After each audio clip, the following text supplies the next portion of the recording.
It's October 17th, 1814. It wasn't dramatic at first. There was no explosion, no screaming, no immediate panic. Just a deep sound that was low and almost easy to ignore. The kind of sound you might write off as a building settling, a creak, a strain, something shifting under pressure. Inside the Moo and Company brewery in London, one of the workers noticed that a large iron hoop had slipped from around one of the massive wooden vats. These vats weren't small. They towered over the room, industrial-sized, heavy, and filled with fermenting porter. And that mattered, but not in the way you might think, because this kind of thing happened. Hoops loosened, wood expanded, pressure built and released. No biggie. It was part of working in a brewery at that scale in the early 1800s. So instead of sounding an alarm, the worker reported it and moved on. And then the vat gave way with a bang. The pressure of thousands of gallons of fermenting beer forced the structure apart instantly. And when it didn't just release one container. The force slammed into neighboring vats, knocking them loose, cracking them open, and triggering a chain reaction that no one inside could stop. Within moments, more than 300,000 gallons of porter surged forward, basically a beer tsunami, slamming into the brewery wall, which collapsed outward and flooded the poverty-stricken community just beyond its doors. You're listening to True Crime Culinary. I'm your host, Leah Jack. Let's sink our teeth into this story. Hey everyone, and welcome to another episode of True Crime Culinary, where we explore the history of foods that show up in crime and survival stories. I'm your host, Leah Jack. Not spelled how you would think, but we'll investigate that another time. Today I am dressed in one of my most vibrant shirts ever. Head over to the tubes at True Crime Culinary, and you too can be blinded by the joy that is this shirt. How was your St. Patrick's Day? Mine was absolutely lovely. I took my dog, Ollie, for a jog on the beach, which was the fullest I have ever seen it in my life. Absolutely chock full of every age of person and dog enjoying themselves in the sun. It was beautiful. The waves were great. The tide was low, so the beach was enormous. I mean, everything you could ask for. I saw hard seltzers, travel cups of wine, and yes, some beers. So naturally, Irish holiday, beers everywhere, I asked myself, where does Guinness actually come from? And then I remember I have a podcast where I get to do research and share it with you. Because if you're like me, Guinness is that dark beer. That's about as much as I know. And that people get passionate about it. So let's get bubbly. Let's find out. Now back to just beyond the brewery walls was St. Giles. Giles, whatevs. One of London's poorest neighborhoods at the time. This wasn't a place built to withstand impact. The homes were small, crowded, and often structurally fragile.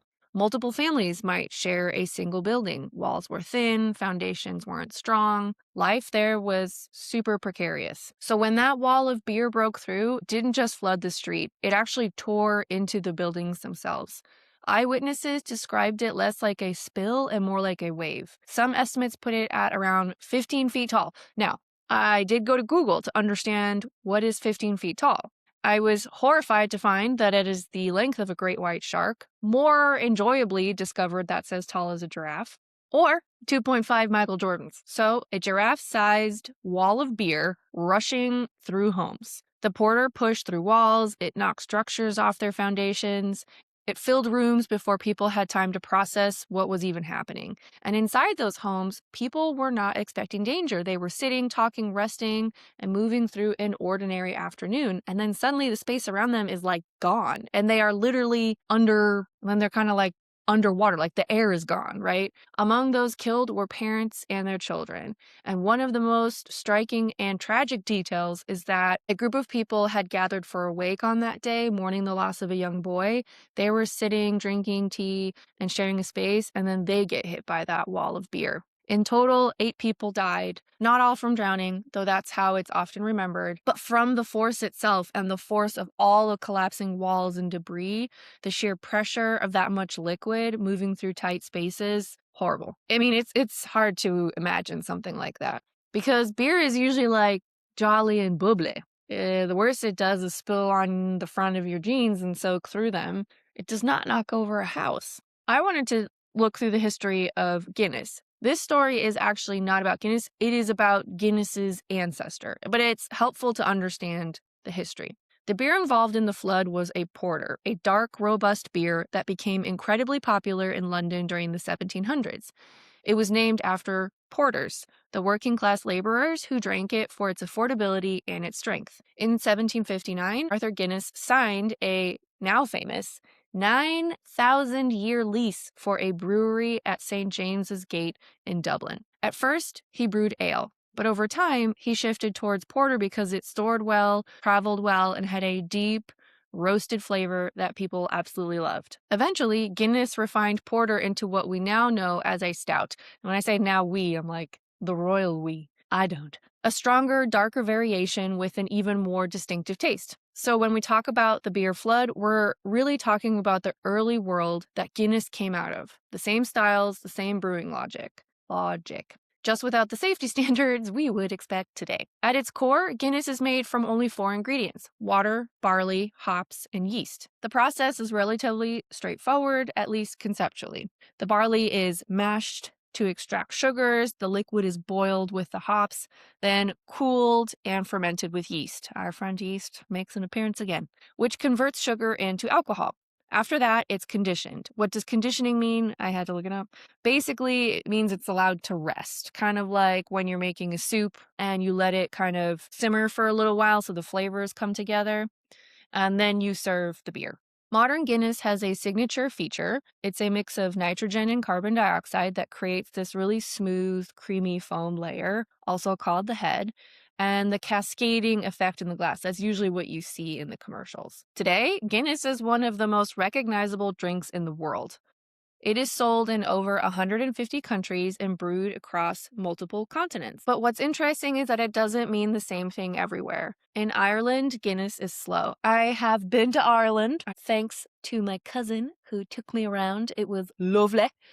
And I can also confirm that if you go to a bar and you order a Guinness, there is an art to the pour, to the ambiance. The pour is slow because there's that nitrogen and, all the bubbles are kind of coming around, and that's like part of the joy of seeing it poured. Then there's a pause, there's a settle, and then it's handed over to that person. Now, that is exactly how much I know about Guinness. Now with a little bit more about the history, but the flavor is very smooth, it's steady, it's familiar, somewhat ritualistic. But if you move thousands of miles away to, can you guess? Nigeria. I'm not sure that was on the top of your list. But 'tis fact indeed. The story shifts. Guinness first arrived there during British colonial trade in the late 1800s, but it didn't stay a foreign import for long. Over time, it embedded itself into local culture in a way that very few global brands do. The version most popular in Nigeria is called Foreign Extra Stout, a stronger, more bitter, higher alcohol version that was originally designed to survive long shipping distances. But over time, that flavor didn't just hold up, it became preferred. And in 1962, when a brewery opened in Lagos, Guinness stopped being something imported and became something local, something that was made and distributed there and integrated into everyday life. So in Nigeria, Guinness is often associated with strength, energy, and status. It shows up in nightlife, celebrations, and social spaces that feel very different from the quiet Irish pub. Louder, faster. Now, I have to say, having partied with many a person from the English and Irish island, I would argue that Guinness is not always in a quiet space, but thus we continue. Regardless, it's kind of interesting because there's actually, in Nigeria, there's like there's crime issues with Guinness being smuggled in and out of the country. I just thought that was so interesting. Like, was not on my bingo card that Guinness was very popular in Nigeria, so much so that the borders are problematic. But this is why we love doing research. Now, back to 1814, the process of porter, later stout, looked very different in scale and structure. The vats used for fermentation and storage were huge. They were enormous. They were made of wood, bound by iron hoops, and filled with fermenting liquid that kind of produced pressure over time. So when one failed, there were no safeguards to contain the damage. It's basically terrifying dominoes because when one goes, the next one goes. There was no pressure release valves, no reinforced steel tanks, no automated monitoring, just wood, iron, and thousands upon thousands of gallons of bubbly stuff waiting behind it. I'll post a picture on the grams and also as part of the YouTube vids, but the aftermath of this damage from this explosion and later like beer tsunami is basically just a sea of splinters. Like, it's hard to believe that there was an entire community there beforehand. After the surge passed, what remained wasn't clean. Porter is not just liquid, it's dense, slightly viscous, full of sugar and yeast. Like, can you imagine the smell? I cannot, but whatever it was, it started bad and it got worse. Because it doesn't evaporate quickly, it soaks in. So the streets of St. Giles were coated in it. It seeped into wood floors, clothing, the cracks of buildings that were still standing. And then over time, it started to change. The smell, again, can you imagine? Initially, rich and malty would have shifted to, because it was exposed to air and debris, will become more sour, to ferment further, to mix with everything else already in the streets. Nasty. 4 days, I presume much longer than that, the area would have carried a funk. There are even accounts of people trying to collect the beer in the immediate aftermath, scooping it from the streets. Ugh! But we may never know the exact truth. Meanwhile, the brewery kept operating. The incident was ruled an act of God, so no one was held legally responsible. It blows my mind. Which is kind of wild, because today, something like this would lead to investigations, lawsuits, and massive changes. But at the time, it was treated as a tragic accident, which it is totally a tragedy, but arguably something should have happened. Like, those people should have been supported, and it should have been acknowledged that this was just like a literal beer bomb. What about today? The it's spelled Meaux, brewery no longer exists. The area near Tottenham Court Road has been completely redeveloped, folded into modern London. If you walk through it today, you wouldn't know. There are no obvious markers telling you that hundreds of thousands of gallons of beer once broke through a wall and flooded an entire neighborhood.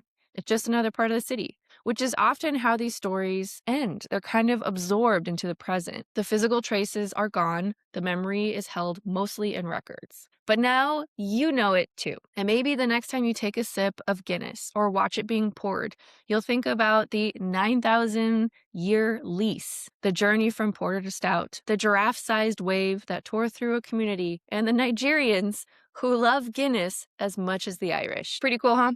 Hope you love the story. I'm excited to see you next week. Until next time, stay curious and be careful what's in your cup. Check out our show notes for sources, hit that subscribe button, rate and review the podcast anywhere you listen.